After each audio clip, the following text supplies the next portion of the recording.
biasa dipanggil Yaya. NIM akhiran belakang saya adalah 42. Salam kenal. Semuanya, perkenalkan nama saya Yola Indira Rahayu, biasa dipanggil Yola, dengan akhiran NIM 53. Salam kenal.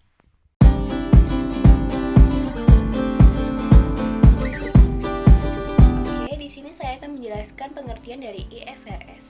IFRS menurut American Institute of Certified Public Accountants merupakan seperangkat standar akuntansi yang dikembangkan oleh Dewan Standar Akuntansi Internasional atau ISB yang menjadi standar global untuk penyusunan laporan keuangan perusahaan publik.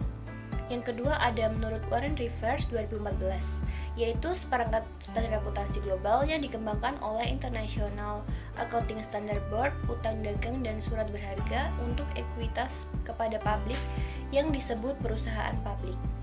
Yang ketiga ada menurut Levinda et Vandini 2014, yaitu adalah standar akuntansi internasional yang disusun oleh International Accounting Standards Board. Sebagian besar standar yang menjadi bagian IFRS merupakan standar yang menjadi bagian dari IFRS sebelumnya, merupakan International Accounting Standard atau IAS. Kesimpulannya, IFRS merupakan standar akuntansi dan pelaporan keuangan yang bersifat global sehingga terdapat seperangkat dalam pelaporan keuangan perusahaan di setiap negara. Oke, jadi kali ini kita akan membahas terkait aturan wajib IFRS, di mana terdapat aturan wajib dalam mengelola laporan keuangan di suatu perusahaan. Seorang akuntan itu memiliki pedoman atau acuan yang disebut sebagai Standar Akuntansi Keuangan atau SAK. Namun, selain SAK, di Indonesia terdapat pedoman lain yang digunakan dalam mengelola laporan keuangan suatu perusahaan, yakni Pedoman Standar Akuntansi Internasional atau kita bisa sebut sebagai IFRS. Akuntansi internasional adalah akuntansi yang digunakan atau dilakukan untuk transaksi antar negara dengan membandingkan prinsip-prinsip akuntansi yang berlaku di negara-negara yang berlainan dan mengharmonisasikan standar akuntansi di seluruh dunia. Lalu terdapat aspek-aspek tertentu dari praktik bisnis yang merupakan aturan wajib dari IFRS. Yang pertama, yakni pernyataan posisi laporan keuangan atau bisa dikenal sebagai neraca. IFRS itu mempengaruhi cara di mana komponen neraca dilaporkan. Lalu, yang kedua, terdapat pernyataan penghasilan komprehensif. Ini dapat berbentuk satu pernyataan atau dapat dipisahkan menjadi laporan laba rugi dan laporan penghasilan lain, termasuk properti dan juga peralatan. Lalu yang ketiga terdapat pernyataan perubahan ekuitas atau dikenal juga sebagai laporan laba yang ditahan. Ini mendokumentasikan perubahan laba atau laba perusahaan untuk periode keuangan tertentu. Dan yang terakhir yang kita bahas adalah laporan arus kas. Laporan ini merangkum transaksi keuangan perusahaan pada periode tertentu, memisahkan aliran kas ke dalam operasi, investasi, dan juga pembiayaan.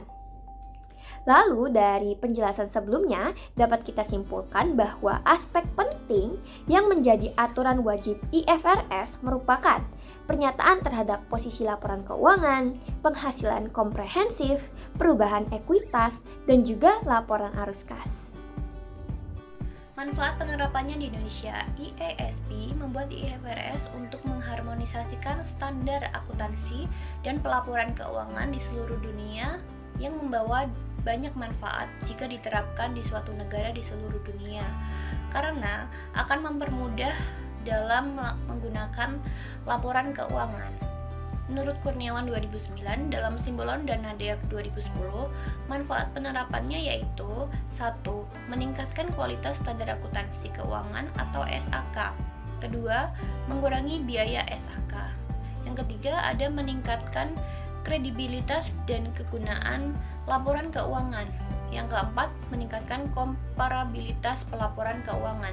Yang kelima, ada meningkatkan transparansi keuangan. Yang keempat, ada menurunkan biaya modal dengan membuka peluang pengumpulan dana melalui pasar modal. Yang terakhir ada meningkatkan efisiensi penyusunan laporan keuangan. Oke, jadi pembahasan kita selanjutnya adalah adopsi IFRS atau pengimplementasian pedoman IFRS di Indonesia.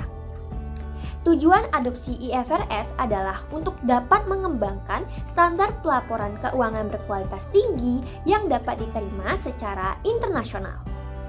Upaya yang dilakukan Indonesia untuk dapat menerbitkan standar IFRS tersebut adalah dengan mengambil langkah-langkah seperti menghilangkan akuntansi relatif yang diperbolehkan, serta mengharuskan pengukuran akuntansi yang merefleksikan posisi ekonomi dan kinerja perusahaan dengan baik.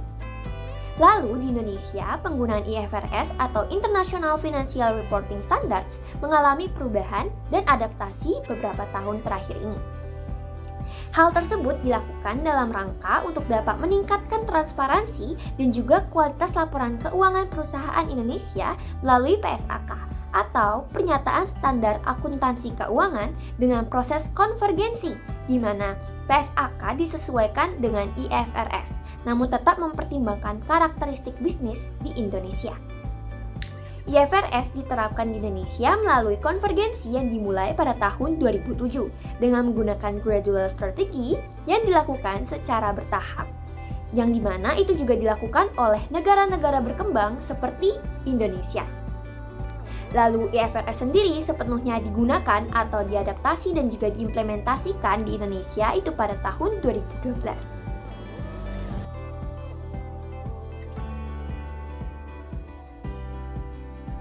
Perbedaan IFRS dan PSAK.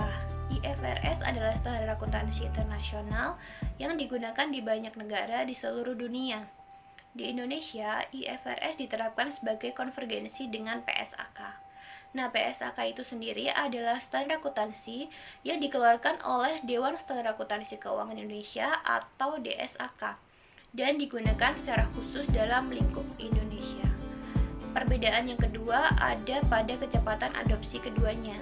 IFRS seringkali mengadopsi perubahan secara cepat karena diterapkan secara luas di dunia global untuk mengikuti perkembangannya. Sedangkan PSAK membutuhkan waktu lebih lama untuk mengadopsi perubahan terbaru dalam IFRS karena penyesuaian